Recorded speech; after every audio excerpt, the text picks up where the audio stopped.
It may now have become a mainstream publication, with Hollywood celebrities, sports stars and leading politicians gracing its front cover. But the big issue is a far cry from its humble beginnings 25 years ago. As it approaches a landmark moment, Helen Mulroy looks back at the journey of a magazine that's now celebrating 200 million copies. Big issue, sir. Have a good day. It's one of the familiar sounds of the street. And now the big issue is celebrating 200 million copies sold. Yes, you can, yeah. Today it's a well-known institution, but when it was launched in London in 1991 by John Bird and Gordon Roddick, the husband of Body Shop founder Anita Roddick, the radical social enterprise with its original business model was big news. A new newspaper comes out tomorrow with the aim of giving homeless people an income with dignity.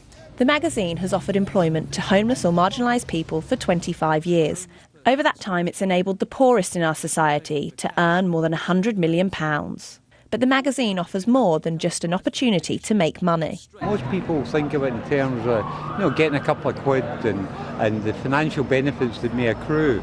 But there's a social network there as well, and that was equally as important. A household title, The Big Issue, has covered everything from Bowie to Blair, with its big-name interviews and controversial subject matter a key part of its success. Most people want something, a balanced product. They want a bit of serious, they want a bit of light stuff, they want a bit of sexy stuff, they want a bit of fashion stuff.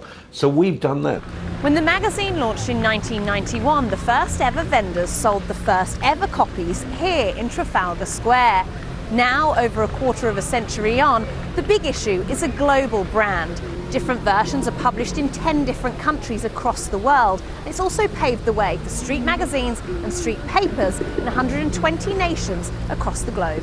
And to celebrate the milestone of 200 million magazines sold, street artist Ben Ind has designed 3 special edition covers in tribute to the achievement. Just celebrating the fact they've sold 200 million copies of a magazine, which is a pretty amazing feat. Friends of mine that I used to do graffiti with have wound up homeless and have sold The Big Issue, so yeah, it's something that's pretty close to my heart. John Bird hopes a further 200 million copies of the magazine can be sold, and that it will continue to change the lives of those who sell it. We're a hand up, not a handout. We believe that it's important for people to work and earn their own money, and that in itself is a success, but it leads to other successes. Big issue, sir. Helen Mulroy, BBC London News.